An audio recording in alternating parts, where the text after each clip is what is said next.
we have a confession and he clearly didn't commit either of those murders, to me is very sad. And that's where the case has been left forever. Right. I would like to fix that, please. So from when I used to live in Hillbilly, Indiana, I will not disclose the place. One of the things that we used to do in really close to the place that we are going to be talking about today. Oh, because I feel like these are picklebacks, right? They're picklebacks. So I've done this with you before. Yes. So we take the shot of whiskey and then we take the shot of the pickle juice. Right. So it apparently is a southerny thing, but it's been coming up here a little bit more, especially places obviously that have pickles. If you're doing a pickleback, if you're taking Jameson with it or you're taking some good tequila with it, I will be mad at you. Oh. Picklebacks are always well whiskey. This one's specifically not well whiskey. It's my bottom bitch, Jim. This is Jim Beam, baby girl. Right, and there's a reason for that specifically. Oh, all the references. Let's take this shot. Cheers. That's different. Yeah. The thing about picklebacks is they will immediately kill the burn of whiskey, which obviously both of us enjoy. Yes. But the thing about it is that if you're drinking well whiskey with it, it will kill the horrid taste and make it into something more amiable. So what are we talking about tonight? We're going to Lawrenceburg, Kentucky. So obviously, as you, Ty, know, I lived very close to Louisville. This is a bit south. Okay. They have a crazy storied history. Specifically, what we're going to talk about is in Lawrenceburg, Anderson County. It was named for Richard Clow Anderson. He was a lawyer until he ran for the House of Representatives, eventually serving as a speaker in the Kentucky House of Representatives. Oh, my goodness, so fancy. Right. James Monroe, obviously president, obviously. had him serve as a minister plenipotentiary to Colombia. He essentially he's an ambassador. Okay, I'm into it. So he was kind of a big deal. He was not kind of. He really was a big deal. And at the point in time that he was alive, they assumed that he could be president. Okay, get it. So he actually had signed and negotiated the first bilateral treaty with Colombia. So in 1827, after he had died, after what they had known about him and all the accomplishments, when they were redrawing the county, they named the particular county after him. Okay, all right. The town specifically, Lawrenceburg, has a storied past. Before the Civil War, a fire had nearly destroyed the town. On a windy morning of March 15th, 1873, a fire had broken out. It was at a residence and or possibly also a shop. Okay. This is coming from their historical site. Yeah, I figured. The city had no equipment. It was very small at the time. They weren't able to fight the fire, but a man named J.E. Collins had strapped himself with a canister and had gone up to try to start fighting the fire. Oh my God. Right. Amazing. Unfortunately, his canister didn't kill the fire. And he... Oh, no. He tried. He tried really hard, and it was amazing. He wasn't able to actually fight the fire, even though he had gone up there with the best intentions. An attempt was made. Right. He was overcome with heat and smoke and had to be actually taken out of the building before it caught fire. The thing that sucks more about this is that the fire had spread down the main street and onto the next couple streets. It was like a citywide ordeal. Yeah, it was a pretty aggressive fire. The courthouse and 15 houses had survived, but about 66 houses and stores were completely lost in the blaze, along with numerous outbuildings. Obviously, in this era, insurance is not a thing. So those who had their stores and or houses burned down were essentially homeless. Oh, no. The only good point about this was that some of the houses that had survived were opening their doors to people that were victims of the fire. Oh, well, that's cool, though. Communities being vigilant and taking care of each other. I'm into that. Totally. Yeah. But oftentimes this meant that a single family unit would be living in one room with no possessions. not great, but I'm focusing on the good-heartedness Right. of people. No, I totally agree. Yeah. A little bit before this, in 1859, the first 5 miles of the Camdendale Turnpike was completed, and the road workers had filled in a low area that had created a large culvert. So it was a weird area where it essentially made a draw. Like if it rained, Yeah. obviously there'd become a pond. Yeah. The culvert was large enough to create a deep hole, and it was filled in by a pond where eventually Strother Taylor would drown. Strother Taylor. Who's that? It's a person in the town. Oh, okay. The reason I focalize on this is because it's one of their most prominent and first ghost stories. Oh, okay. A man riding a horse from the western part of the county towards his home in Lawrenceburg. He had experienced something, but he wasn't sure if anyone would believe him, so he went all the way home. And he had approached his wife and was like, "Look, does my mouth smell like booze?" And she's like, "No." He's like, "Cool." No. Because he wanted to prove a point that he was sober and saw what he saw. Right. I see where that's going. I have a quote from him. "Now you see I'm not drunk. I was riding along the Camden Pike a while ago, and when I got to a place near where the old pond was located, I noticed a man walking by the side of me. His head and body was on a level with me, and I looked for a horse, but could see none. I listened and could hear no horse, no hoofbeats. I put my horse into a faster pace, but this thing seemed to keep even with me. There was no noise, save that made by my own horse. By the time I reached the grade towards Lawrenceburg, my horse was doing his best, but this man or beast, whatever it was still even with me. As I started up the grade, I looked again, and he had disappeared. No words were passed between us, except when he first appeared at my side. I said, 'How do you do?' No answer. Thinking he might not have heard me, I raised my voice and said, 'What are you doing out here so late at night?' No answer. That I knew the ghost was with me." Yeah, that doesn't seem like a great time. I'm not so into that.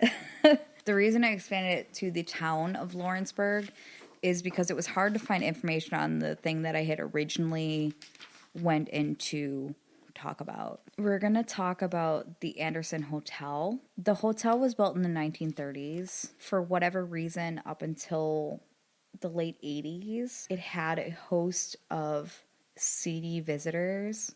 So sex workers and people that were gamblers and or people that were trying to ship things out, I guess. The thing about this location is that currently what I've read on any website, obviously I haven't been there, was that researches are no longer allowed to happen on the premises because it's dangerous. Really?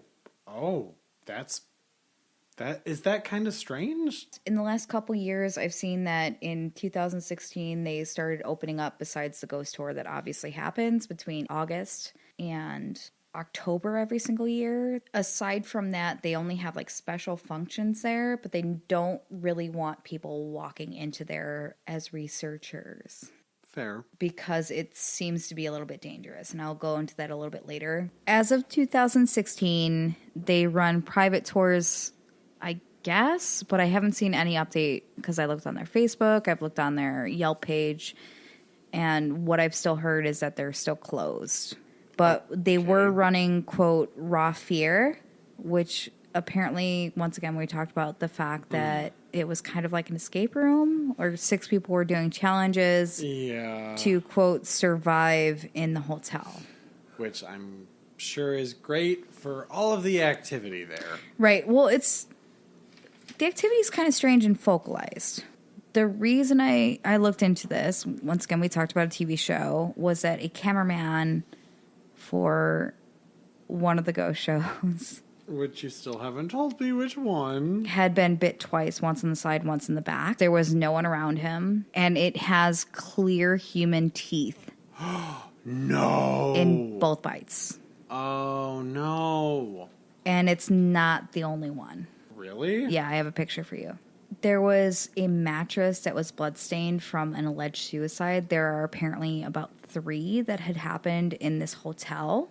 3 suicides? 3 suicides. The thing about the particular mattress is that they had sprayed luminol on that to see if there was actual blood or if it was just a weird stain. Uh-huh. And it came back positive for some sort of blood. Oh. That will come into play a little bit later. Okay. The violence had become so unpredictable in this particular location when investigators had gone in that it was sealed. Because once again, the bites are not only for the program that I found this from, but it's happening to other investigators as well. Okay. Well, clearly something doesn't want you there. Right. In this particular place, they hear footsteps. There are shadow figures in untouched rooms. Obviously, a bloody mattress. They found it under the staircase, the one they tested with luminol. Yeah. And they had brought it back to the room. And this is in the hotel?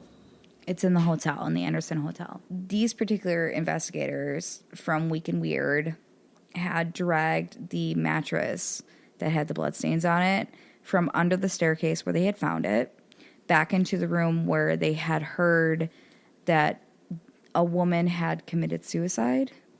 Okay. Assuming that it may have some sort of correlation with her Do you know suicide. how they figured that the mattress would be connected to that room? Well, the man that runs the tour is pretty heavy into investigation work. They dragged it into the room that they had assumed that it had come from because they weren't getting enough, I guess, to register. The particular mattress that they were playing with may or may not have been something that had happened in the late 50s. A young couple had lived there and a terrible steamboat accident had happened. And she thought her husband was dead. Her name was Sarah, and she was sure that he had died on the steamboat accident. Unfortunately for her and also her husband or boyfriend at the time, she had committed suicide, and he had come home a day or so after to find her. Oh.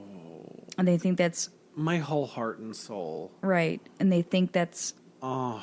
That's her spirit that may be attributed with this particular mattress. I wonder if those feelings and emotions rub off on people. Well, quote, one of the more friendly ghosts, seen in old-fashioned clothes and was known to leave dimes as a tip to the front desk. Oh, they think it's her? They think it's her. Okay. The unfortunate thing for the investigators dragging the mattress back into the room that they assumed that she had come from was that a lot of different information had come forth at the time. It almost seemed as though dragging the mattress back opened everything back up. Yeah. Team members and or visitors had been slapped, shoved by unseen hands. Black shadow creatures drift and dart into rooms down the hallways. Okay. All right. Right. Voices are recorded. The tour is only $10 a person, which is awesome if you live anywhere near there. So go do that because it seems really fun. I mean, I would do it. Maybe we should. Yeah, especially since we talked about this a little bit earlier, that he's been investigating and researching for about 20 years. Supposedly, there have been hangings in the hotel, people that are on fire that have appeared there, bathtubs that appear bloody. People have even seen what they assume to be brother ghosts that may or may not be dragging each other down the hallway. Oh, well, that's rude. The thing that makes this so terrifying, this is once again the reason that they've closed it down, is because there's been, aside from shoving, physical attacks. So the biting obviously is happening. Obviously most famously for a TV show, but it also happened to Week and Weird investigators as well. And that's the group that... They're the ones that had brought the mattress into the area. Yes, okay. Which kind of jump-started a lot of the activity there. They stirred some shit up that was maybe a little bit dormant. Right. People often get their hair pulled, especially in the room where the mattress was. That's pretty aggressive. One of the people that was investigating Donnie had noticed a burning on his foot. The pain continued to intensify, and he had pulled off his shoe to reveal human teeth marks. Oh. They were also found on his side and his back. Oh. And he was just like an investigator? He was just one of the investigators that was there. They also found a plank of wood that they assumed to be part of the floorboards that they assume is a summoning tablet. Oh, okay. There's strange writing on it. They haven't been able to break the code on it. They're not sure what the symbols on it mean and if they're associated with language because they can't find the language it's associated with.